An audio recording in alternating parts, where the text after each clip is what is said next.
तो देखो हम पढ़े थे विसर्ग संधि। विसर्ग संधि किसे कहते हैं? यदा विसर्ग से स्थानिक परिवर्तन भवति तदा सह विसर्ग संधि कथ्यते। यानी विसर्ग संधि के स्थान पर कोई भी परिवर्तन होता है तो उसे विसर्ग संधि कहा जाता है। इसमें फर्स्ट है सत्व विसर्ग संधि। इसका सूत्र है विसर्जनीयस्य सह। यानी कि ये सूत्र कहता है कि विसर्ग का चिन्ह जो है ये है दो बिंदु किसी शब्द के बाद में लगती है, जैसे राम, ये विसर्ग है और इसका उच्चारण है की तरह होता है। इसका उच्चारण किस तरह होता है की तरह है। तो देखिए विसर्जनीय से सह सूत्र कहता है कि विसर्ग के बाद वर्ग का पहला दूसरा से कोई वर्ण हो तो विसर्ग के स्थान पर से हो जाता है। ठीक है, देखिए इसके उदाहरण है विष्णु प्लस त्राता। विष्णु प्लस त्राता, देखिए विसर्ग है और विसर्ग के बाद में त्रय। त्रय किन वर्णों से मिलकर के बनता है? तय और रे।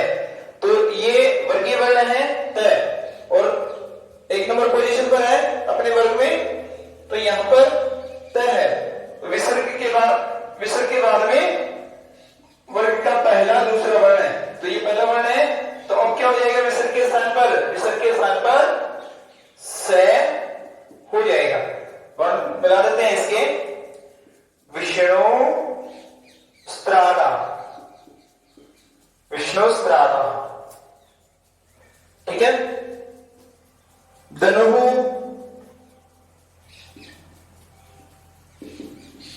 प्लस टंकार, धनु प्लस टंकार है। दूसरा उदाहरण है अपने पास में धनु प्लस टंकार है। देखिए इसमें यहां जो है विसर्ग है और विसर्ग के बाद में वर्ग का पहला वर्ण है। तो यहां पर पहले तो विसर्जनीय से सह सूत्र से ये वाला स हो गया, इसको बोलते हैं दंत्य स। ठीक है, लेकिन अब अपने पास में धनुष प्लस टंकार स दंत्य है और इधर मूर्धन्य है। तो क्या करेंगे? कौन संधि हो गई?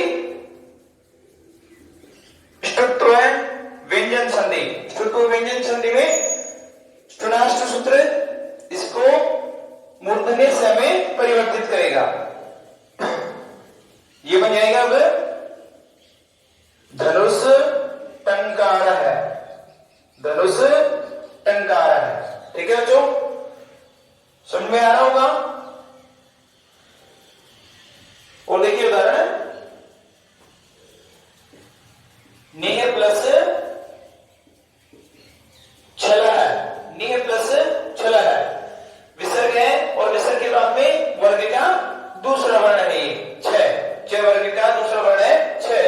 तो यहां पर विसर्ग के स्थान पर स हो गया, विसर्ग के स्थान पर स हो गया और अपने पास में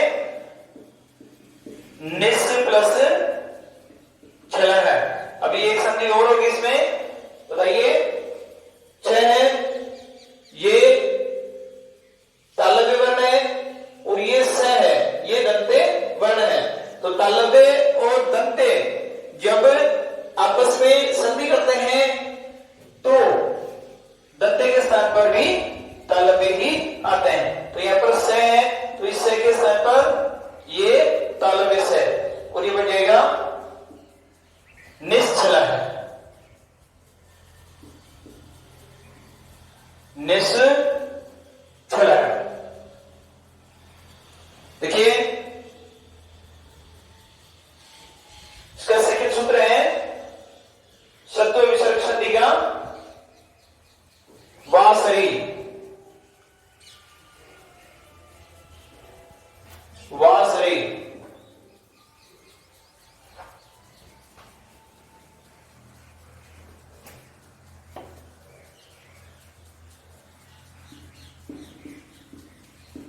वासरी।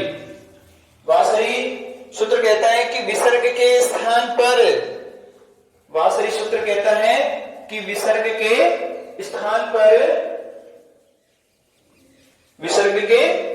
पर विकल्प से विसर्ग का आदेश होता है।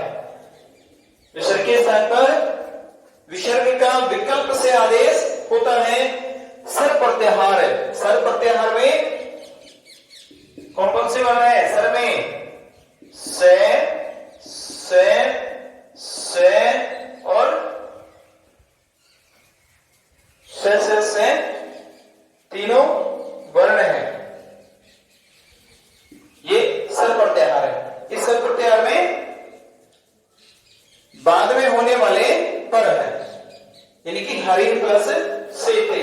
उदाहरण इसका हरि प्लस से थे।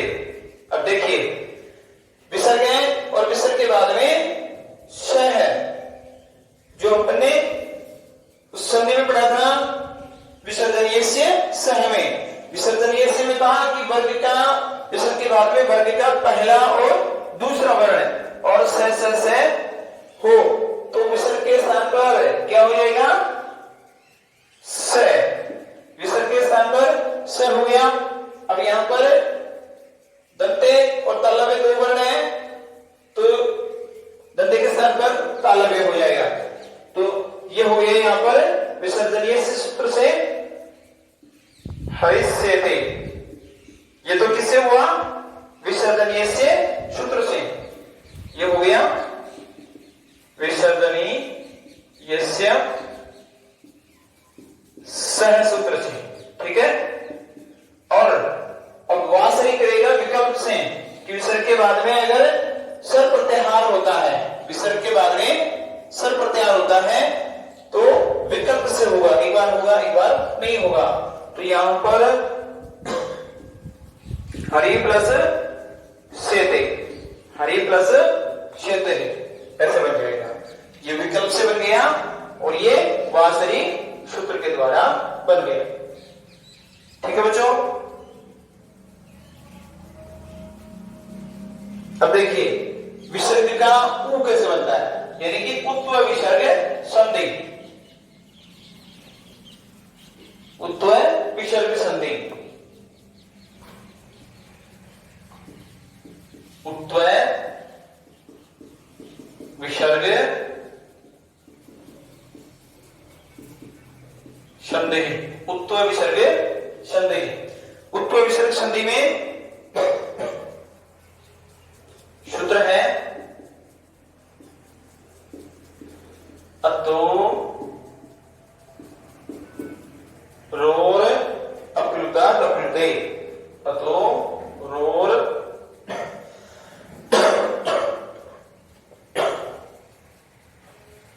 अतोरोर प्लुता दप्लुते।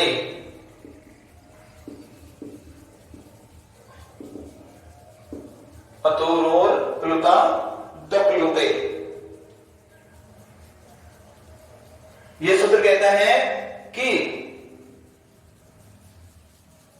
ये सूत्र अतोरोर प्लुता दप्लुते कहता है कि ए विसर्गित और ए, इस परिस्थिति में विसर्ग के स्थान पर उ होगा, विसर्ग के स्थान पर उ होगा और अंतिम ए के स्थान पर अवग्रह का चिन्ह लग जाएगा। अंतिम जो ए है इसके स्थान पर अवग्रह का चिन्ह, इसके स्थान पर तो क्या करेगा ये? देखिए यहां पर ए और विसर्ग है। अब यहां पर अतोरोर इसको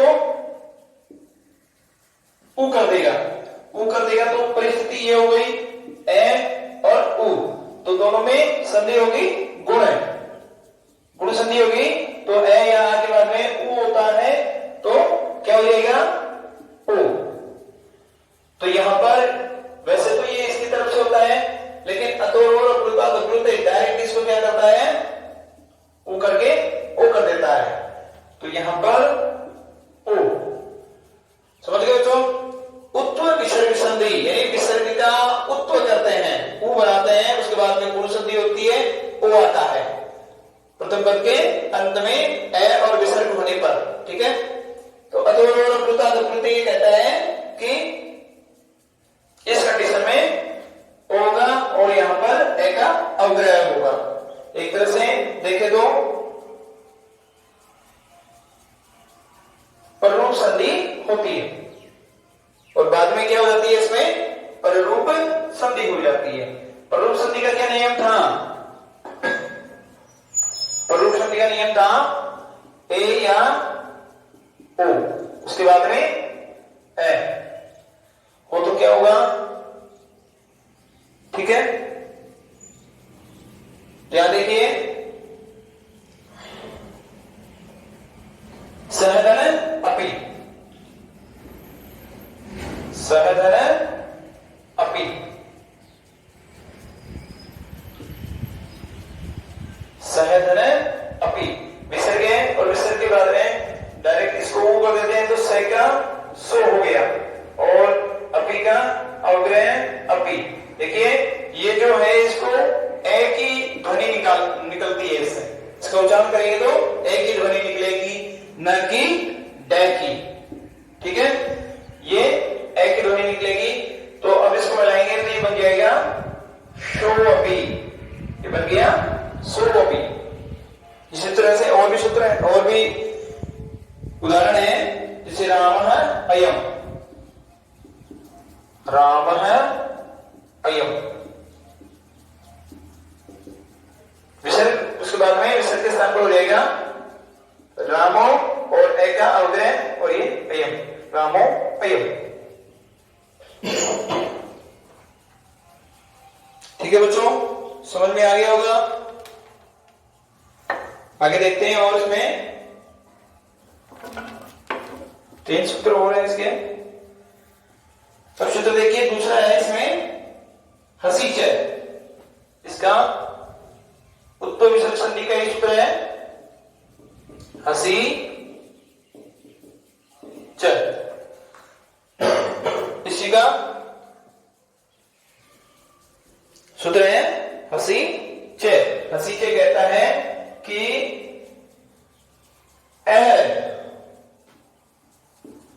और उसके बाद में हस प्रत्याहार, हस प्रत्याहार हो। हस प्रत्याहार में क्या क्या होता है? देखिए, हस प्रत्याहार में वर्ग का तीसरा, चौथा, पांचवा और है वर्ग है, य, व, रे और ल, ये वर्ण होते हैं इसमें। इन वर्ग का हस प्रत्याहार में वर्ग का तीसरा, चौथा, पांचवा वर्ण और है, ये, व, ल, ये हो। तो इस स्थिति में विसर्ग के स्थान पर ओकार की मात्रा होती है। शिवो अंध है, शिव है प्लस वंदे है, शिव है प्लस वंदे। अब देखिए, एक तरफ तो व में ए मिला हुआ है और ये विसर्ग है, और दूसरी तरफ व वर्ण है, तो व वर्ण यहां पर भी आ गया। हस प्रत्याहार के अनुसार इसमें यहां पर क्या हो जाएगा? ओ, इसके स्थान पर क्या हो जाएगा? ओ, तो ये बन जाएगा शिवो वंदेह, शिवो वंदेह। ठीक है, अब देखिए विसर्ग का रे बनाना, विसर्ग का रे बनाना। ठीक है बच्चों, एक बार इसका स्क्रीनशॉट ले लो।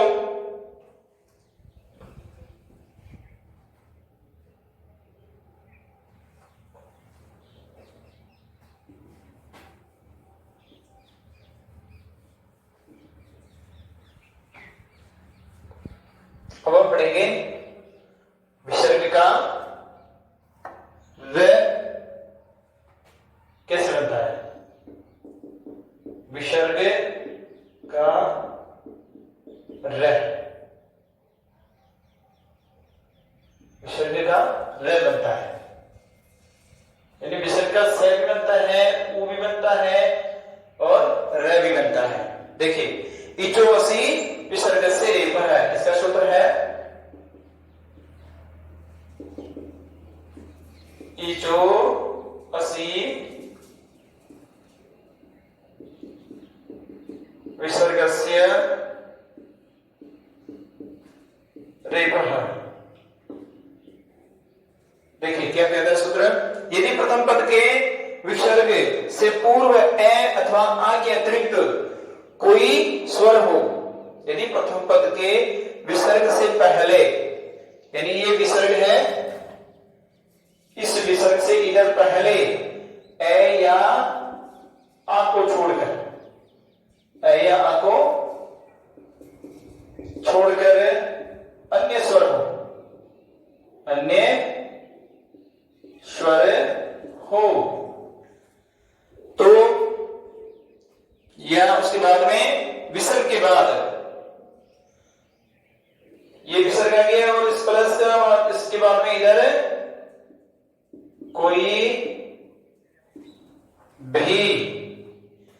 कोई भी स्वर या वर्गों का तीसरा चौथा पांचवा, तीसरा चौथा और पांचवा वर्ण होने पर, यह वर्ण है में से कोई वर्ण हो तो, या फिर देखिए तीसरा चौथा पांचवा और उसके बाद में यह व र और ल, ये वर्ण है उसमें है भी है, कोई वर्ण हो तो विसर्ग को रे हो जाता है, इस विसर्ग को क्या हो जाएगा, अब रे हो जाएगा। देखिए सूत्र है मुनि प्लस इति, मुनि प्लस इति। देखिए विसर्ग है, विसर्ग से पहले इधर क्या है, कौन सा स्वर है, ए या आ तो नहीं है ना, ठीक है नहीं है। अब चलते हैं विसर्ग के आगे इधर, तो यहां पर कोई भी स्वर हो, ए आ कोई भी स्वर हो, या वर्गों का तीसरा चौथा पांचवा वर्ण यह वर्ण ल और है, तो इनमें से ई आ गया यहां पर, तो अब विसर्ग के स्थान पर हो जाएगा र, और ये बन जाएगा मुनि, र में ई की मात्रा री और ती, मुनि रिति। ठीक है, एक देखिए और भानु प्लस असो, भानु प्लस असो, विसर्ग के बाद में उ है, तो विसर्ग के स्थान पर र हो जाएगा क्योंकि आगे ए है, तो यहां पर बन जाएगा भानु रसो, भानु रसो। अब देखिए एक सूत्र हो रहा है रूरी, सूत्र है नेक्स्ट, ये सूत्र है रोरी, रोरी सूत्र है। विसर्ग से बनने रे के पश्चात यदि र आए, विसर्ग से बने, यानी कि ये है कि विसर्ग से बने रे के पश्चात के बाद कोई र आए तो क्या होगा, रे का लोप हो जाता है, पूर्व रे का, पहले वाले रे का लोप हो जाता है, तथा लोप होने पर उस पूर्व के रे वाले में जो मात्रा है ए ई उ का दीर्घ हो जाता है, यानी कि देखिए कवि प्लस रचयति, कवि प्लस रचयति, कवि प्लस रचयति। अब क्या करेंगे यहां पर,